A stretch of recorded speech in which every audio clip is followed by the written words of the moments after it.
കഴിഞ്ഞ ദിവസം ഗുജറാത്തിലെ അഹമ്മദാബാദിലുണ്ടായ വിമാന ദുരന്തത്തിന്റെ നടുക്കത്തിൽ നിന്ന് നമ്മൾ ഇപ്പോഴും മുക്തരായിട്ടില്ല. 265 പേരുടെ ജീവനാണ് ഈ അപകടത്തിൽ പൊലിഞ്ഞത്. അതിൽ തന്നെ 242 പേർ വിമാനയാത്രക്കാരായിരുന്നു. അതിൽ ഒരാൾ അത്ഭുതകരമായി രക്ഷപ്പെട്ടതും കഴിഞ്ഞ ദിവസം നമ്മൾ കണ്ടു. പക്ഷേ 241 പേർക്ക് ജീവൻ നഷ്ടമാകുന്ന കാഴ്ചകളാണ് കഴിഞ്ഞ ദിവസം അഹമ്മദാബാദിൽ നിന്ന് നമുക്ക് കാണാൻ കഴിഞ്ഞത്. മാത്രമല്ല, ഈ വിമാനം ടേക്ക് ഓഫിന് ശേഷം കൊണ്ടുവന്ന് പതിച്ചത് തൊട്ടടുത്തുള്ള മെഡിക്കൽ കോളേജിന്റെ ഹോസ്റ്റലിലായിരുന്നു. കുട്ടികളും മറ്റും ഭക്ഷണം കഴിക്കുന്ന സമയമായിരുന്നു, ഉച്ചസമയമായിരുന്നു. അവിടെ നിന്നുള്ള ദൃശ്യങ്ങളൊക്കെ നമ്മൾ കണ്ടതുമാണ്. അവിടെയും നിരവധി പേർക്ക് ജീവൻ നഷ്ടമായിട്ടുണ്ട്. നിലവിലിപ്പോൾ 265 പേർ മരിച്ചു എന്നുള്ളത് നമുക്ക് ലഭിക്കുന്ന ഔദ്യോഗിക സ്ഥിരീകരണമാണ്. പക്ഷേ അതിലും അപ്പുറമാകാം മരണസംഖ്യ എന്നുതന്നെയാണ് ഈ നിമിഷത്തിൽ നമുക്ക് പങ്കുവെക്കാനുള്ളത്. കാരണം ഒരുപാട് പേരെ കാണാനില്ല. അതൊരു ജനവാസ മേഖലയിലാണ് നിരവധി പേർ താമസിക്കുന്ന, നിരവധി പേർ ജോലി ചെയ്യുന്ന ഒരു സ്ഥലമാണ്. അതുകൊണ്ട് തന്നെ അവിടെ പലരെയും കാണാനില്ല എന്ന് അവിടെ നിന്ന് ഉള്ള ആളുകളുടെ പ്രതികരണത്തിൽ നിന്ന് നമുക്ക് മനസ്സിലാക്കാനും കഴിയുന്നുണ്ട്. അപ്പോൾ ഇനി വരും ദിവസങ്ങളിൽ ഈ മരണസംഖ്യ ഏതിലേക്ക് എത്തും എന്നുള്ളൊരു ആശങ്ക തന്നെയാണ് നമ്മുടെ മുന്നിലുള്ളത്. ഏതായാലും അവിടെ തെരച്ചിലൊക്കെ പുരോഗമിക്കുന്നുണ്ടായിരുന്നു. ഇന്നലെ തൊട്ട് ഈ അപകടത്തിന് തൊട്ടു പിന്നാലെ തന്നെ ശക്തമായ തെരച്ചിൽ നടക്കുന്നുണ്ടായിരുന്നു. ഏറ്റവും പ്രധാനം എന്താണ് ഈ അപകടത്തിന് കാരണം എന്ന് കണ്ടെത്തുക എന്നുള്ളത് തന്നെയാണ്. അതിന് ഏറ്റവും അത്യാവശ്യം വിമാനത്തിന്റെ ബ്ലാക്ക് ബോക്സ് തന്നെയാണ്. ഇന്നത്തെ തെരച്ചിൽ കഴിഞ്ഞ ദിവസം ഒരു ബ്ലാക്ക് ബോക്സ് കണ്ടെത്തിയിരുന്നു. ഇന്നത്തെ തെരച്ചിലിൽ രണ്ടാമത്തെ ബ്ലാക്ക് ബോക്സും കണ്ടെത്താനായിട്ടുണ്ട്. വളരെ നിർണായകമായ കോക്പിറ്റിനകത്തെ വിവരങ്ങൾ ഉൾപ്പെടെ റെക്കോർഡ് ചെയ്യപ്പെട്ടിട്ടുള്ള ബ്ലാക്ക് ബോക്സ് കൂടി ഇന്നത്തെ തെരച്ചിൽ കണ്ടെത്താൻ കഴിഞ്ഞിട്ടുണ്ട് എന്നുള്ളത് തന്നെയാണ് ഏറ്റവും എടുത്തു പറയേണ്ട കാര്യം. അവിടെ നിന്ന് അഹമ്മദാബാദിൽ നിന്ന് തത്സമയം വിവരങ്ങൾ നൽകാനായി PR അരവിന്ദ് ചേരുന്നുണ്ട്. അരവിന്ദ്, 2 ബ്ലാക്ക് ബോക്സുകളും ലഭ്യമായിരിക്കുകയാണ്. ഇനി അറിയേണ്ടത് എന്താണ് ഈ അപകടത്തിലേക്ക് നയിച്ച കാരണം, എങ്ങനെ ഈ അപകടം ഉണ്ടായി എന്നാണ്.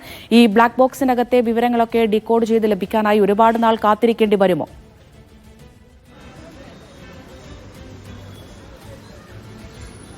അമൃത, ഏകദേശം 10 ദിവസം മുതൽ 15 ദിവസമാണ് ഈ ബ്ലാക്ക് ബോക്സിൽ നിന്ന് വിവരങ്ങൾ ശേഖരിക്കാൻ വേണ്ടി സമയമായി വിദഗ്ധരടക്കം വ്യക്തമാക്കുന്നത്. ഇന്നലെ തുടങ്ങിയ തിരച്ചിലിനൊടുവിൽ ഇന്ന് ബ്ലാക്ക് ബോക്സിന്റെ ഇരുഭാഗങ്ങളും ലഭിച്ചിരുന്നു. ഇന്നലെ ചില ഭാഗങ്ങൾ ലഭിച്ചു എന്നുള്ള റിപ്പോർട്ടുകൾ പുറത്തു വരുന്നു. എന്തായാലും ഇന്ന് ഉച്ചയോടുകൂടിയാണ് ബ്ലാക്ക് ബോക്സ് ലഭിച്ചതായുള്ള ഔദ്യോഗിക സ്ഥിരീകരണം ഉണ്ടായിരിക്കുന്നത്. എന്താണ് ഈ വിമാനത്തിന് സംഭവിച്ചത്, അല്ലെങ്കിൽ എങ്ങനെയാണ് ഈ അപകടം ഉണ്ടായെന്നുള്ള കാര്യത്തിലെല്ലാം കൃത്യമായ ഒരു വിശദീകരണം ബ്ലാക്ക് ബോക്സ് പരിശോധനയിലൂടെ ലഭിക്കുമെന്ന് തന്നെ പ്രതീക്ഷിക്കുന്നു. കാരണം വലിയ രീതിയിലുള്ള അഭ്യൂഹങ്ങൾ ഈ വിമാനം അപകടത്തിൽപ്പെട്ട പിന്നാലെ ഉയർന്നിരുന്നു. പക്ഷേ ഇത്തരത്തിൽ ചിറകിൽ ഇടിച്ചതാകാം, അല്ലെങ്കിൽ വിമാനത്തിന്റെ ടയറുകൾ മതിലിൽ ഇടിച്ചതാകാം അപകട കാരണമെന്നുള്ള അഭ്യൂഹങ്ങളെല്ലാം പരന്നിരുന്നു. എന്തായാലും ഈ അഭ്യൂഹങ്ങൾക്കെല്ലാം വിരാമം ഇട്ടുകൊണ്ട് ബ്ലാക്ക് ബോക്സ് ലഭിച്ചിട്ടുണ്ട്. പക്ഷേ ബ്ലാക്ക് ബോക്സിൽ നിന്ന് വിവരം ശേഖരിക്കാൻ എത്രത്തോളം സമയമെടുക്കുമെന്നതാണ് ഇനി എല്ലാവരും ഉറ്റുനോക്കുന്നത്. നമ്മൾ ഒരു സാധാരണ രീതിയിൽ 10 മുതൽ 15 ദിവസം വരെ ഈ വിവരശേഖരണത്തിന് ആവശ്യമായിട്ട് വരുമെന്നതാണ് മനസ്സിലാകുന്നത്.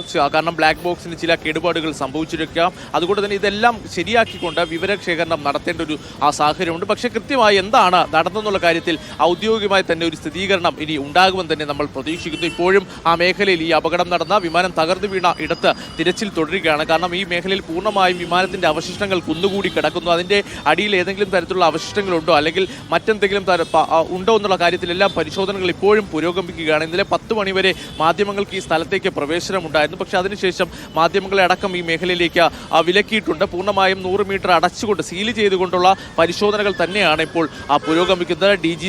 പരിശോധനകൾ പുരോഗമിക്കുന്നുണ്ട്. അരവിന്ദ്, നമുക്കറിയാം ഇന്നിപ്പോൾ പ്രധാനമന്ത്രി അവിടെ സന്ദർശിച്ചിട്ടുണ്ടായിരുന്നു. അപകട മേഖലയിലെത്തി, അതുപോലെ തന്നെ ആശുപത്രിയിലൊക്കെ എത്തിയിട്ടുണ്ടായിരുന്നു. ഉന്നതതല യോഗവും അദ്ദേഹത്തിന്റെ നേതൃത്വത്തിലുണ്ടായിരുന്നു. ഈ അന്വേഷണം സംബന്ധിച്ചത് ഏത് രീതിയിലായിരിക്കണം എന്നുള്ള കാര്യത്തിലൊക്കെ ഒരു വ്യക്തത, ഒരു തീരുമാനം വന്നിട്ടുണ്ടോ?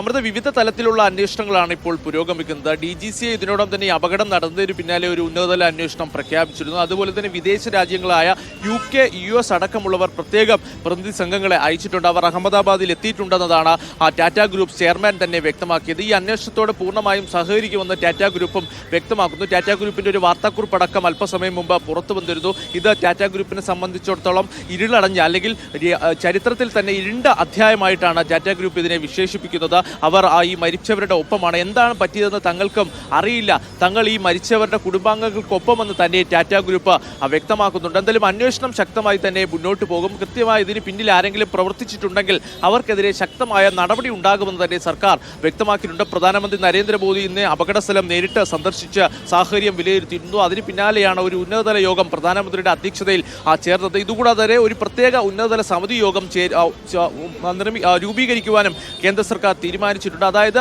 വിവിധ സ്ഥലങ്ങളിൽ അല്ലെങ്കിൽ വിവിധ മേഖലയിലുള്ള വിദഗ്ധരടക്കം നിയോഗിച്ചുകൊണ്ട് ഒരു സമിതിയായിരിക്കും രൂപീകരിക്കുക. കാരണം വ്യോമ മേഖല ഇത്തരമുള്ള അപകടങ്ങൾ പൂർണ്ണമായും ഒഴിവാക്കണമെന്ന് തന്നെ സർക്കാർ ആവശ്യപ്പെടുകയാണ്. ഇതിനുവേണ്ടിയുള്ള നടപടികളും കേന്ദ്ര സർക്കാരിന്റെ ഭാഗത്തുനിന്ന് ഉണ്ടാകും. എന്തായാലും DGCA ചില നടപടികൾ ഇപ്പോൾ എയർ ഇന്ത്യക്കെതിരെ ആരംഭിച്ചിട്ടുണ്ട്. പ്രധാനമായും ചില നിർദ്ദേശങ്ങളാണ് ഇപ്പോൾ DGCA എയർ ഇന്ത്യക്ക് നൽകിയിരിക്കുന്ന. വിമാനങ്ങളിൽ കൃത്യമായ പരിശോധനകൾ വേണം. അതായത് ബോയിങ് 787 വിമാനങ്ങൾ, ഈ ബോയിങ് 787 ശക്തമായ അന്വേഷണം ഉണ്ടാകുമെന്ന് തന്നെയാണ് കേന്ദ്ര സർക്കാരും അറിയിക്കുന്നത്. വിവരങ്ങളാണ് അഹമ്മദാബാദിൽ നിന്ന് PR അരവിന്ദ് പങ്കുവച്ചത്. ഇപ്പോൾ നമ്മൾ പറഞ്ഞതുപോലെ ഈ ബ്ലാക്ക് ബോക്സിൽ നിന്ന് വിവരങ്ങൾ ഡീകോഡ് ചെയ്ത് എന്താണ് കൃത്യമായ അപകട കാരണമെന്നൊക്കെ അറിയാൻ ഇനിയും ദിവസങ്ങൾ എടുക്കുമെന്ന് തന്നെയാണ് മനസ്സിലാക്കുന്നത്. നമ്മൾ ഈ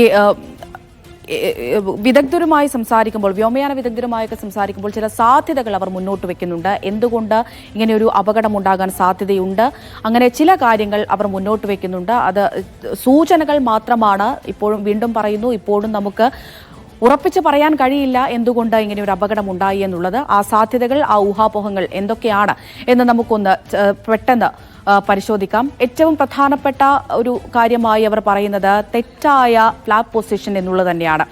ഈ ഫ്ലാപ്പ് പൊസിഷനിലെ പിഴവായിരിക്കാം കാരണം എന്ന് എന്തുകൊണ്ട് പറയുന്നു എന്ന് നോക്കിയാൽ ആ പുറത്തു വന്ന വിമാനത്തിലെ ദൃശ്യങ്ങൾ പരിശോധിച്ചാൽ തന്നെ നമുക്കത് മനസ്സിലാകും. വിമാനം മുകളിലേക്ക് ഉയരുമ്പോൾ അതിന്റെ ചിറകുകളിലെ ഫ്ലാപ്പുകളിൽ പൈലറ്റ് മാറ്റം വരുത്തും. 200 മുതൽ 400 അടിക്കുള്ളിൽ വിമാനം ഉയരുമ്പോൾ ലാൻഡിംഗ് ഗിയർ ഉള്ളിലേക്ക് മടങ്ങിപ്പോകേണ്ടതാണ്. പക്ഷേ സാധാരണഗതിയിൽ അത് അങ്ങനെയാണ്. വിമാനം റൺവേയിൽ മൂവ് ചെയ്യുന്ന സമയത്ത് ഫ്ലാപ്പ് അകത്തേക്ക് ഇരിക്കണം. എന്നാൽ ഇവിടെ അത് സംഭവിച്ചിട്ടില്ല. വേഗം കൂട്ടാനുള്ള ശ്രമത്തിനിടെ പറ്റിയതായിരിക്കാം ഇത് എന്ന് തന്നെയാണ് മനസ്സിലാക്കുന്നത്.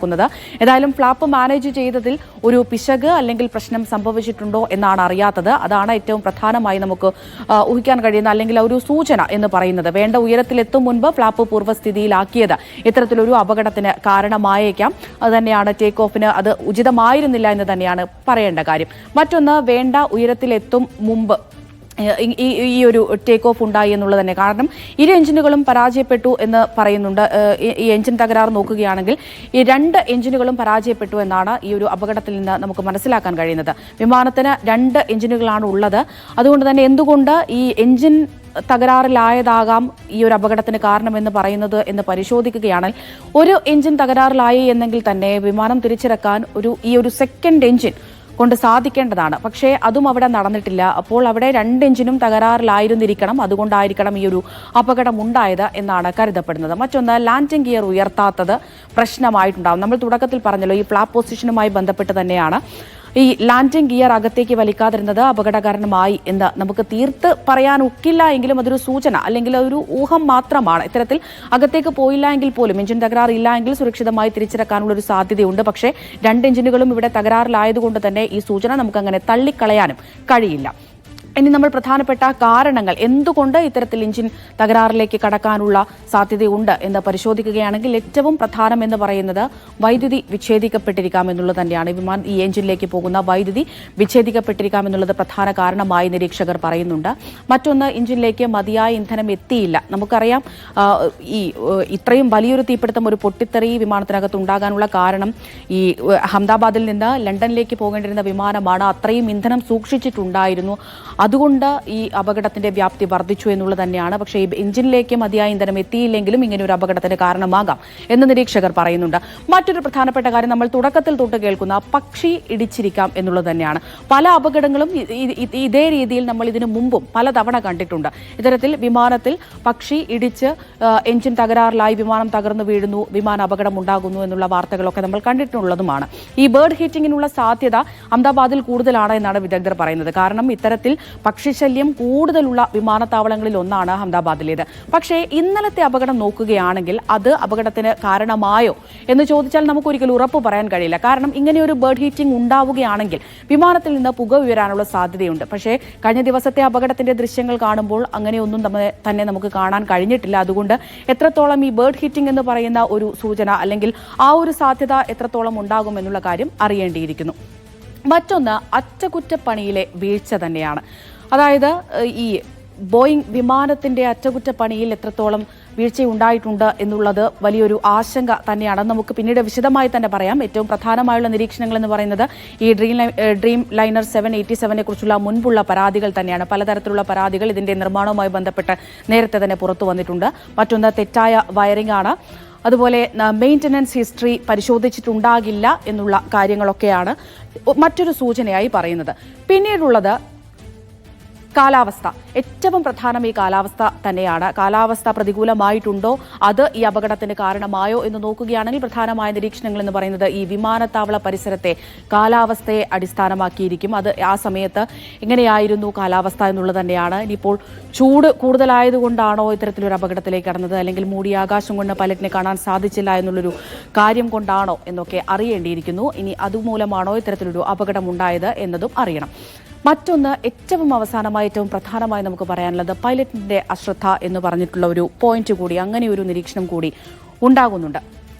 നമ്മൾ തുടക്കത്തിൽ പറഞ്ഞതുപോലെ ഈ ഫ്ലാപ്പ് സെറ്റിംഗ്സ് ശരിയാകാതെ നടത്തിയ ഈ ടേക്ക് ഓഫ് എത്രത്തോളം അത് ശരിയായിരുന്നു, അല്ലെങ്കിൽ അത് എത്രത്തോളം ഉചിതമായിരുന്നു എന്നുള്ളൊരു ചോദ്യം ഉയരുന്നുണ്ട്. മറ്റൊന്ന്, ഉയർന്നിട്ടും ഈ വിമാനം ഉയർന്നിട്ടും ലാൻഡിംഗ് ഗിയർ എന്തുകൊണ്ട് തിരിച്ചെടുത്തില്ല എന്നുള്ള മറ്റൊരു ചോദ്യം കൂടി അവിടെ നിലനിൽക്കുന്നുണ്ട്.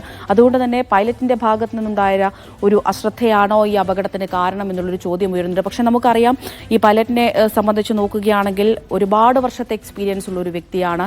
ഏകദേശം 1000-ലധികം മണിക്കൂറുകൾ വിമാനം പറത്തി എക്സ്പീരിയൻസ് ഉള്ള ഒരു വ്യക്തിയാണ്. അതുകൊണ്ട് തന്നെ അദ്ദേഹത്തിന്റെ ഭാഗത്ത് നിന്ന് ഇങ്ങനെയൊരു അശ്രദ്ധ പറ്റാനുള്ള സാധ്യത നമുക്ക് 99% ഇല്ല എന്ന് തന്നെ പറയേണ്ടിയിരിക്കുന്നു. ഏതായാലും നമ്മളിപ്പോൾ നിലവിൽ പരിശോധിച്ചതെല്ലാം സാധ്യതകൾ മാത്രമാണ്, സൂചനകൾ മാത്രമാണ്, ഊഹങ്ങൾ മാത്രമാണ്.